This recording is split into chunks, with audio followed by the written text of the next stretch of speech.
Hello everyone, நான் Madan Gauri and hello my dear MG square. இந்த video நீங்கள் பார்த்துட்டு இருக்கப்போ திடீர்னு ஒரு மாதிரி மைண்ட் அப்செட் ஆகி உங்களுக்கு சில தாட்ஸ் வர ஆரம்பிக்குது. அந்த யோசனைகளில் உங்களோட பூர்வ ஜென்மம் கொஞ்சம் கொஞ்சமாக ஞாபகத்துக்கு வர ஆரம்பிச்சா உங்களுக்கு எப்படி இருக்கும்? நீங்கள் யாரோட பையன், நீங்கள் யாரோட ஹஸ்பண்ட் ஆர் ஒய்ஃப், நீங்கள் எப்படி வாழ்ந்தீங்க, உங்கள் வீடு எங்கே இருக்குது, உங்களோட உண்மையான அப்பா அம்மா போன ஜென்மத்தில் யார், இந்த டீட்டெயில்ஸ்லாம் உங்களுக்கு ஞாபகத்துக்கு வந்தால் எப்படி இருக்கும்? அதன் முதல்ல போன ஜென்மம்னு ஒன்று இருந்துச்சானே எனக்கு தெரியாது. எனக்கு எப்படி இதெல்லாம் ஞாபகத்துக்கு வரும் தானே நீங்கள் கேட்குறீங்க. இந்தியாவில் ஒரு பயங்கரமான கேஸ் இருக்குங்க. டிட்டு சிங் அப்படின்னு சொல்லப்படக்கூடிய இந்த ஒரு பேரை நீங்கள் இன்டர்நெட்டில் போட்டிங்கனாலே கூகுளே அலறி அடித்து உங்களுக்கு ஏகப்பட்ட டேட்டாவை எடுத்துகிட்டு காமிக்கும். என்ன விஷயம்னு பார்த்தீங்கன்னா 1983 பிறந்த ஒரு பையன் 4 வயசு இருக்கிறப்போ நான் இதே ஊரில் கொஞ்சம் வருஷத்துக்கு முன்னாடி இறந்து போன ஒரு ரவுடியோட மறுபிறவினா எனக்கு அங்கே கூப்பிட்டுட்டு போங்க, அங்கே என் பொண்டாட்டி இருக்கா, அங்கே என்னோட குழந்தைங்க இருக்காங்கன்னு சொல்லிட்டு ஒரு 4 வயசு பையன் சொல்லியிருக்கான். தி கிரேசி பார்ட் இஸ் அவன் அங்கே கூப்பிட்டுட்டு போனால் அங்கே உண்மையிலே அதே மாதிரி ஆட்கள் இருக்காங்க. இந்தியாவையே திரும்பி பார்க்க வச்ச ஒரு பர்டிகுலர் கேஸ். வேர்ல்டு ஃபுல்லாக டிட்டு சிங் கேஸ்னு சொன்னால் இந்த மறு ஜென்மத்தில் இருக்கிறவங்களுக்குலாம் கண்டிப்பாக தெரிஞ்சிருக்கும். அந்த மாதிரி இன்டர்நெட்டையே பிரேக் பண்ணுற அளவுக்கு ஒரு பயங்கரமான கேஸை நான் உங்ககிட்ட சொல்ல போகிறேன். இதில் கிரேசி பார்ட் என்ன தெரியுமா? டிட்டு சிங் இன்னும் உயிரோடு இருக்காரு. அண்ட் டிட்டு சிங் ஆக்ராவில் பிறந்து இந்த மொத்த கதையும் டெல்லி கிட்ட நடந்தாலும் டிட்டு சிங் தன்னோட வாழ்க்கையில் அதிகமாக வாழ்ந்த ஒரு ஊர் எதுன்னு பார்த்தீங்கன்னா தென்காசி, தமிழ்நாடு. என்னமதன் சொல்கிற அப்படின்னு தானே கேட்குறீங்க. டீட்டெயிலாக சொல்ல ஆரம்பிக்கிறேன். ஒரு பயங்கரமான மறுஜென்ம கதை. இன்னைக்கு வரைக்கும் நிறைய பேர்னால இதை ஃபேக்ட் செக் பண்ணி இது இல்லைன்னு சொல்ல முடியல, இது இருக்குன்னு நம்ப முடியல, எல்லாரும் தலையை பிக்க வச்சுக்கிறக்கூடிய ஒரு பர்டிகுலர் கதை தான் உங்ககிட்ட சொல்ல போகிறேன். இவர் இன்னும் இருக்காருங்கிறது மிகப்பெரிய highlight. So let's get started. But அதுக்கு முன்னாடி இந்த மாதிரி அமானுஷ்யமான விஷயங்கள் கூட உங்களுக்கு டெய்லி கேட்குறது ரொம்ப பிடிக்கும், எனக்கு இந்த மாதிரி வீடியோலாம் கரெக்டாக சேர்ந்தால் சூப்பராக இருக்கும்ப்பா, செம்ம என்டர்டெயின்மெண்ட் இருக்கும் அப்படின்னு யோசிச்சிங்கன்னா மதன் கௌரி சேனலை சப்ஸ்கிரைப் பண்ணி எம்ஜி ஸ்குவாடில் சேருங்க. அப்போ நான் தான் யூடியூப் அல்கோரிதம் நெக்ஸ்ட் டைம் நான் இந்த மாதிரி கண்டென்ட் மேக் பண்ணுறப்போ கரெக்டாக உங்ககிட்ட சேர்க்கும். சப்ஸ்கிரைப் பண்ணிட்டீங்களா? எம்ஜி ஸ்குவாடில் சேர்ந்தாச்சா? இப்போ நான் உங்ககிட்ட எக்ஸ்பிளைன் பண்ண ஆரம்பிக்கிறேன். முதல் விஷயம் என்ன அப்படின்னு பார்த்தீங்கன்னா 12 டிசம்பர் 1983. ஸோ கிட்டத்தட்ட ஒரு 40 இயர்ஸ் இருக்குமா. டிட்டு சிங் அப்படிங்கிற ஒரு பையன் ஆக்ரா கிட்ட இருக்கக்கூடிய பார்ட் அப்படிங்கிற ஒரு ஊரில் பிறக்கிறான். இந்த தமிழ் பார்டு இல்லை, ஹிந்தியில் அந்த ஊர் பேர், ஓகேவா? ஸோ இந்த பையன் 6 குழந்தைங்கள்ல 6வது பையனா ஒரு ரொம்ப ஏழ்மையான ஒரு வீட்டில் பிறக்கிறான். அந்த வீட்டில் ஆல்ரெடி பார்த்தீங்கன்னா 3 அக்கா இருக்காங்க, 2 அண்ணன் இருக்கான். கடைசி பையனா டிட்டு சிங் அப்படிங்கிற ஒரு பையன் பிறக்கிறான். இந்த ஏழ்மையான வீட்டில் வளரக்கூடிய டிட்டு சிங் சின்ன வயசுல ஒரு 2 வயசு வரைக்கும் எதுவும் தெரியல, நார்மலாக எல்லா குழந்தைங்க மாதிரி தான் இருந்திருக்கான். பட் இந்த 2.5 வயசுல கொஞ்சம் கொஞ்சமாக பேச ஆரம்பிப்பாங்கல்ல, அந்த டயத்தில் பார்த்தீங்கன்னா முதல்ல அம்மாவை பார்த்து ஏன் இப்படிலாம் ட்ரெஸ் பண்ணுற, இதெல்லாம் நல்லா இல்லை, என்னோட உண்மையான அம்மா எவ்வளோ அழகாக ட்ரெஸ் பண்ணுவாங்க தெரியுமா, நீ அசிங்கமாக ட்ரெஸ் பண்ணுற அப்படிங்கிற மாதிரி கமெண்ட்ஸை பாஸ் பண்ண ஆரம்பிச்சிருக்கான். ஸோ ஸ்டார்டிங்கில் அந்த வீட்டில் எல்லாரும் இருந்துக்கிட்டு இது ஒரு டைகர் ஃபயர் குழந்தை, சும்மா ஸ்டார்டிங்லேயே சின்ன வயசில் ஓவராக பேசுது அப்படின்னு தலையில் தட்டி இப்படிலாம் பேசக்கூடாதுன்னு சொல்லி வான் பண்ணியிருக்காங்க. பட் அந்த குழந்தைக்கு வயசாக அந்த குழந்தை ரொம்ப ஸ்ட்ராங்காக அந்த டிட்டு சிங்கிற பையன் என்ன சொல்ல ஆரம்பிச்சிருக்கான்னா, இது என் வீடே கிடையாது, நான் எப்படி வாழ்ந்தவன் தெரியுமா, நான் எவ்வளோ பெரிய ஆள் தெரியுமா இதே ஆக்ரால, என்ன எனக்கு கேவலமாக இந்த வீட்டில் வாழ்த்துட்டு இருக்கீங்க, இந்த வீட்டில் என்னை எங்கனாலும் நடந்து கூப்பிட்டு போயிட்டு வந்துட்டு இருக்கீங்க, கேட்ட சாப்பாடு கிடைக்க மாட்டேங்குது, பிடிச்ச ட்ரெஸ்ஸு போட முடியல, நான் மிகப்பெரிய பணக்காரனா இதே ஊரில் நான் வாழ்ந்தப்போ எல்லாரும் எனக்கு மரியாதை கொடுத்துருக்காங்க, நீங்கள் எல்லாம் சல்லி பசங்க, எனக்கு இந்த வீட்டிலே இருக்க பிடிக்கல அப்படின்னு சொல்லிட்டு உண்மையிலே ஒரு மிகப்பெரிய டைகர் ஃபயர் மாதிரி பேச ஆரம்பிச்சிருக்கான். அப்போ தான் அங்கே இருக்கிறவங்களாம் இருந்துக்கிட்டு யாரா இவன் இப்படி மாதிரி லூஸ் மாதிரி பேசிக்கிட்டே இருக்கான் அப்படின்னு யோசிச்சுட்டு இருக்கிறப்போ தான் டிட்டு சிங் ஆல்ரெடி சொன்னேன்ல, அவனுக்கு 6 குழந்தைங்க அந்த குடும்பத்தில், கடைசி பையன் ஏழ்மையில் கடைசி பையனாக தான் அவன் பிறந்திருக்கான். இந்த ஏழ்மையில் இருந்தாலும் அந்த 6 குழந்தைங்கள பையன் இருக்கான்ல, அவனுக்கு ஒருவேளை இவன் சொல்றதுல ஒரு நியாயம் இருக்குமோ, ஒருவேளை இவன் சொல்றதுல ஏதாவது உண்மை இருக்குமோ அப்படின்னு சொல்லி செக் பண்ணலான்னு முடிவுக்கு வராங்க. பேசிக்காக அந்த டிட்டு சிங் என்ன சொல்லியிருக்கான்னா, என்னோட உண்மையான பேர் சுரேஷ் வர்மா, அதாவது போன ஜென்மத்தில் நான் சுரேஷ் வர்மா அப்படிங்கிற பேரில் இதே ஆக்ராவில் இருந்தேன் அப்படின்னு சொல்லியிருக்கான். முதல்ல அவங்க அண்ணன் சுரேஷ் வர்மாவா, அவன் பலான ரவுடி ஆச்சு, உண்மையிலே அது நீயா அப்படின்னு சொல்லி யோசிச்சிருக்காங்க. அதுக்கப்புறம் சரி சுரேஷ் வர்மாவை பற்றி ஏதாவது சொல்லு அப்படின்னு கேட்குறப்ப அவன் என்ன சொல்லியிருக்கான்னா, சுரேஷ் வர்மா சுரேஷ் ரேடியோ அப்படிங்கிற ஒரு விஷயத்தை, அதாவது தன்னையவே அவன் சொல்லிக்கிறான், போன ஜென்மத்தில் சுரேஷ் ரேடியோன்னு நான் வச்சிருந்தேன் பஜாரில், அங்கே போய் பார்த்தீங்கன்னா தெரியும் நான் எவ்வளோ பெரிய ஆள்னு, அண்ட் எனக்கு ஆல்ரெடி கல்யாணம் ஆயிடுச்சு, எனக்கு ஒரு பெரிய வீடு இருக்குது, என் பொண்டாட்டியோட பேர் உமா, எனக்கு 2 குழந்தைங்க இருக்குது, அந்த 2 குழந்தைங்களோட பேர் மோனு, சோனு, அண்ட் 28 ஆகஸ்ட் 1983 அன்னைக்கு ஒரு நாள் முன்னாடி என் பொண்டாட்டியோட நல்லா ஜாலியாக வெளியெல்லாம் சுற்றிட்டு வந்தா, அடுத்த நாள் நான் காரில் வீட்டுக்கு திருப்பி வந்தேன். அந்த கார்ல வந்து நின்னப்போ ஹார்ன் அடிச்சேன் கதவை திறக்கிறதுக்கு. கரெக்ட்டா என் பொண்டாட்டி வந்து கதவை திறக்கிறதுக்கு வெளியே வர்ற நேரத்துல என்னை 2 பேர் பைக்ல வந்து சுட்டுட்டாங்க. அப்படி சுட்டப்போ தான் எனக்கு வந்து இந்த ரைட் சைடு புல்லட் போய் லெஃப்ட் சைடு வெளியே வந்துருச்சு அப்படின்னு சொல்றான். இதுல என்ன கிரேசி பார்ட்னு பார்த்தீங்கன்னா, இவன் இதெல்லாம் சொல்றான்ல, இவங்க அண்ணன் வந்து இதெல்லாம் உண்மையிலே நடந்துச்சா? அந்த அப்படி ஒருத்தன் இருந்தான்னு தெரியும். சுரேஷ் வர்மான்னு ஒரு ரவுடி இருந்தான்னு தெரியும். பட் மீதி டீட்டெயிலாம் உண்மையிலேயா? இப்படிதான் அவன் இறந்தானா? இப்படிதான் அவன் கடை இருக்கா? அப்படின்லாம் போய் செக் பண்றதுக்கு ஆக்ராவுக்கு போய் பார்த்தா, இவங்க பாட் அப்படிங்கிற ஊர் இருக்காங்க. அங்கேருந்து ஒரு 16 கிலோமீட்டர்ஸ் தள்ளி தான் ஆக்ரா. அவங்க வந்து அவ்வளோ ஈஸியாலாம் ஆக்ராக்கு 1980ஸ்ல போயிட்டு வரல. இருந்தாலும் அவங்க அண்ணன் ஒரு எஃபர்ட் எடுத்து அங்க போய் பார்த்தா, உண்மையிலேயே அங்க ஒரு கடை இருக்குது. அந்த கடையோட பேரு வந்து சுரேஷ் ரேடியோ அப்படின்னு வச்சிருக்காங்க. இந்த சுரேஷ் ரேடியோ அப்படிங்கிற இடத்துல வந்து ஒரு லேடி வந்து உட்கார்ந்துட்டு இருக்காங்க. அவங்க யாருங்க அப்படின்னு கேட்டா அவங்க சொல்றாங்க, உமா சுரேஷ் என் பேரு. என் கணவர் வந்து இறந்து போயிட்டாரு. எப்போ இறந்தாருன்னு கேட்டா 28th ஆகஸ்ட் 1983. அதாவது இங்க வீட்ல பையன் என்ன சொல்றானோ அதே பேரை தான் அங்க இருக்கிற கடையில உட்கார்ந்துட்டு இருக்கிற லேடி சொல்றாங்க. அவங்களோட ஹஸ்பண்ட் இறந்துட்டாங்கன்னு. இந்த பையன் இங்க இருந்து கரெக்டா சொல்றான். அந்த டேட்ல தான் நான் இறந்தேன். அதுக்கப்புறம் ஒரு 107 நாள் கழிச்சு மறுபடியும் இந்த வீட்ல பிறந்திருக்கேன் அப்படின்லாம் இந்த பையன் சொல்றான். இப்போ இவனுக்கு இதெல்லாம் சர்ப்ரைஸ் ஆனவனா அவன் என்ன பண்றானா, அங்க இருக்கிறவங்க கிட்ட எல்லாம் சொல்றாங்க, இங்க பாருங்க எனக்கு எங்க வீட்ல வந்து இப்படி எனக்கு ஒரு தம்பி இருக்கான். அவன் இதெல்லாம் பேசிட்டு இருக்கான். ரொம்ப சின்ன பையன், ஒரு 4-5 வயசு தான் இருக்கும். இதெல்லாம் எனக்கு நம்புறதா இல்லையான்னு தெரியலன்னா இவங்க இருந்துகிட்டே நாங்க வெரிஃபை பண்ணி பார்த்துடுறோம். நீங்க சொல்றது வந்து எங்களுக்கும் ஆச்சரியமா தான் இருக்குது.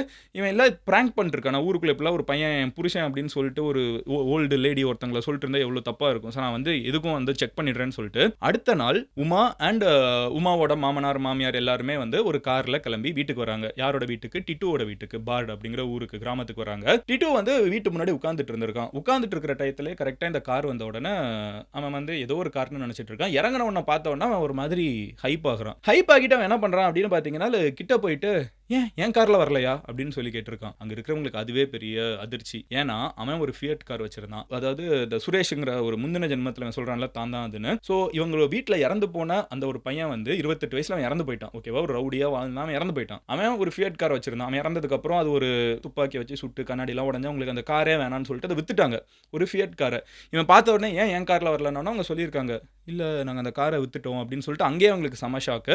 அதுக்கப்புறம் இவன் கிட்ட வந்து நீ உண்மையிலே அதான் அப்படின்லாம் செக் பண்றதுக்கு பேசிட்டே இருக்கிறப்ப தான் கவனிக்கிறாங்க, உண்மையான சுரேஷ் வர்மா இருக்கான்ல, முந்தின ஜென்மம்னு இவன் கிளைம் பண்றவனுக்கு வந்து எங்க புல்லட் போயிட்டு எங்க வெளியே வந்துச்சோ, டிட்டுக்கு வந்து அதே இடங்கள்ல வந்து பர்த் மார்க், பிறக்கிறப்பமே சில தழும்பு இருக்கும்ல சில பேருக்கு, அந்த மாதிரி தழும்பு இருக்குது அப்படின்னு சொல்லி இவங்க சொல்றாங்க.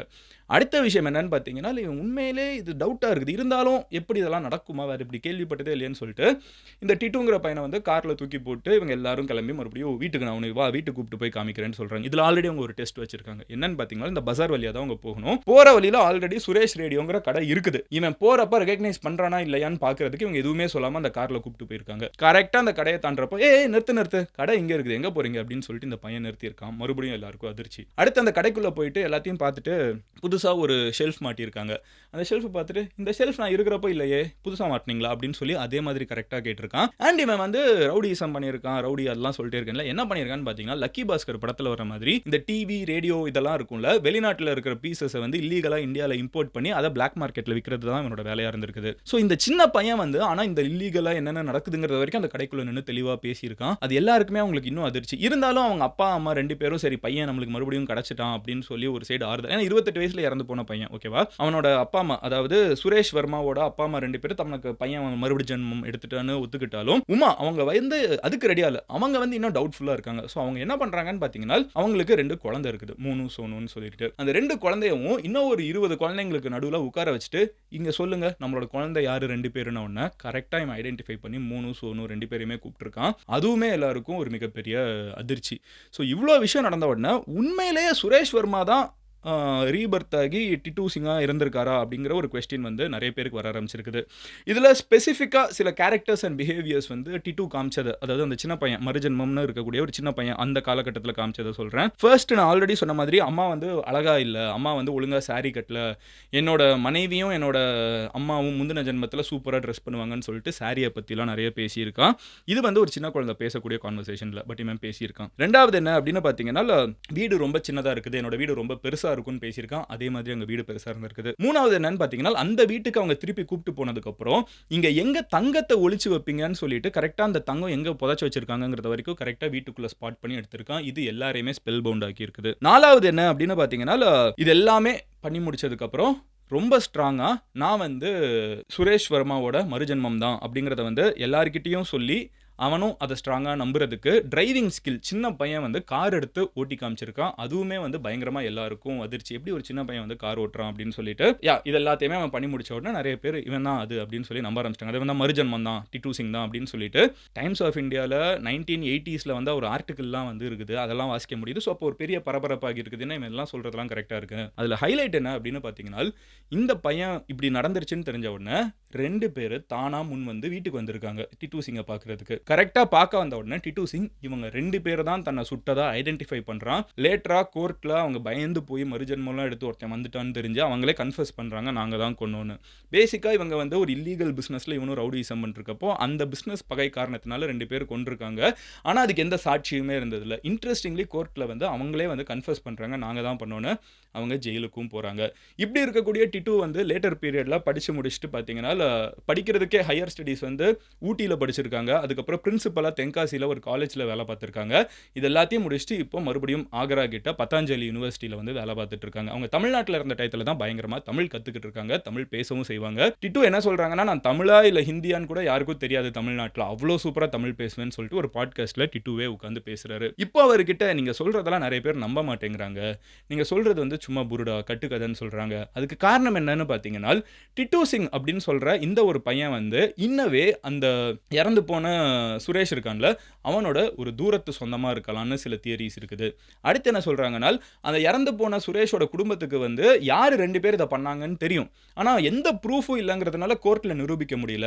மறுஜன்மங்கிற ஒரு ட்ராமாவை அவங்களே போட்டு, இங்கே பாருங்க என் குழந்தைய ஐடென்டிஃபை பண்ணிட்டாங்க, பாருங்க என் பொண்டாட்டி ஐடென்டிஃபை பண்ணிட்டாங்கன்னு அவங்களே ஒரு கதையை கிரியேட் பண்ணி எல்லாரையும் பேச வச்சு அந்த 2 பேரை தாவாயாலே கன்ஃபெஸ் பண்ண வைக்கிறதுக்காக இவ்வளோ ஒரு எலாபரேட்டான ட்ராமா. அந்த இறந்து போன சுரேஷ் குடும்பத்திலேருந்து அவங்களோட சொந்தக்கார பையன் ஒரு ஏழை வீட்டில் இருக்கிறவங்களுக்கே காசெல்லாம் டீல் பேசி பண்ணி வச்சிருக்காங்க, இதை நம்பாதீங்க அப்படின்னு சொல்லிட்டு இது இன்டர்நெட்டில் நிறைய பேர் டிஸ்கஸ் பண்ணுறாங்க. நிறைய பேர் இதை டிஸ்மிஸ் பண்ணுறாங்க, இதுதான் பிளானு, உண்மையிலே அப்படி கிடையாது. பேசிக்காக அவங்களோட கோல் வந்து கொன்ன 2 பேரையும் கன்ஃபெஸ் பண்ண வைக்கிறது தான், அதுக்கு தான் இவ்வளோ பெரிய எலாபரேட்டான ட்ராமாவை போட்டிருக்காங்கன்னு. பட் உண்மையிலேயே டிட்டு சிங் வந்து மறுஜன்மமா இல்லையா அப்படிங்கிறது வந்து டிட்டு சிங்க்கு மட்டுமே வெளிச்சம். என்னைய பொறுத்த அளவுக்கு இதெல்லாம் பார்க்குறப்ப எனக்கு சில ஆப்வியஸான கொஸ்டின்ஸ் இருக்குது. கார் ஓட்ட தெரியும், கார் பிடிச்ச ஒருத்தங்கன்னு சொல்கிறாங்க, போன ஜென்மத்தில் யார் குழந்தைங்க ஞாபகம் இருக்குன்னு சொல்கிறாங்க. ஆனால் டிட்டு சிங் வந்து சின்ன வயசுலேருந்தே பார்த்தீங்கன்னா நிறைய வீடியோஸில் மேக்ஸ் படிக்கிற மாதிரி இருக்குது, இங்கிலீஷ் படிக்கிற மாதிரி இருக்குது. போன ஜென்மத்தில் யார் பொண்டாட்டி எத்தனை குழந்தைங்க ஞாபகம் இருக்கும், முந்தின நாள் பொண்டாட்டி ஜிலேபி சாப்பிட்டு நாங்கள் வெளியே போனோங்கிறது வரைக்கும் ஞாபகம் இருக்குன்னா எப்படி 1+1 = 2ன்னு மறுஜென்மத்தில் ஞாபகம் இருக்காது? எப்படி பேசிக்காக வந்து நம்ம படிக்க வேண்டிய சப்ஜெக்ட்ஸ் எல்லாம் போன தடவை படிச்சது இந்த தடவை ஞாபகம் இருக்காது? நான் ரொம்ப பெரிய காம்ப்ளெக்ஸ் ஆனது கூட யோசிக்கல, பேசிக் மேக்ஸ் கூட எப்படி மறந்து போகுங்கிற மாதிரி சில கொஸ்டின்ஸ் எனக்கு இருக்குது. எனக்கு இந்த மாதிரி விஷயங்கள் இன்ட்ரெஸ்டிங்காக ஏதாவது பார்க்குறப்ப எனக்கு மறுஜென்மத்தில் நம்பிக்கை வராது, இதை எப்படி பண்ணியிருப்பாங்கிறத நான் யோசிப்பேன். பட் அது என்னோட ஒப்பீனியன். நீங்க என்ன நினைக்கிறீங்க? மறுஜென்மம்னு ஒன்று இருக்குன்னு நினைக்கிறீங்களா? உண்மையிலே டிட்டு சிங் வந்து மறுபடியும் சுரேஷோட மறுஜென்மம்னு நினைக்கிறீங்களா இல்லையா? உங்களோட ஒப்பீனியன் என்னங்கிறத கமெண்ட்ல லீவ் பண்ணுங்க. நாளைக்கு நான் உங்களோட வீடியோவில் பார்க்குறேன். until then bye, Madan Gowri signing off. இந்த மாதிரி வேற ஏதாவது இன்ட்ரெஸ்டிங்கான டாபிக் நான் அடுத்து பேசணும்னு நினைச்சீங்கன்னா இன்ஸ்டாகிராமில் மதன் கௌரி வெரிஃபைட் ப்ரொஃபைல் நீங்கள் ஈஸியாக அங்கே ஃபாலோ பண்ணலாம். அங்கே வந்து சஜஸ்ட் பண்ணுங்க, ஆர் இங்கேயும் கமெண்ட் செக்ஷனில் சஜஸ்ட் பண்ணுங்க. உங்கள் ஃப்ரெண்ட்ஸ் யார் இந்த மாதிரி எனக்கு திடீர்னு விஷன் வருது, நான் போன ஜென்மத்தில் இப்படி இருந்தேன் அப்படி இருந்தேன்னு பேசுவாங்களோ அவங்க கிட்ட இதை ஷேர் பண்ணுங்க. அவங்களுக்கு கண்டிப்பாக எக்ஸைட்டிங்காக இருக்கும். Love you all, take care, bye, cheers MGs, have a good day.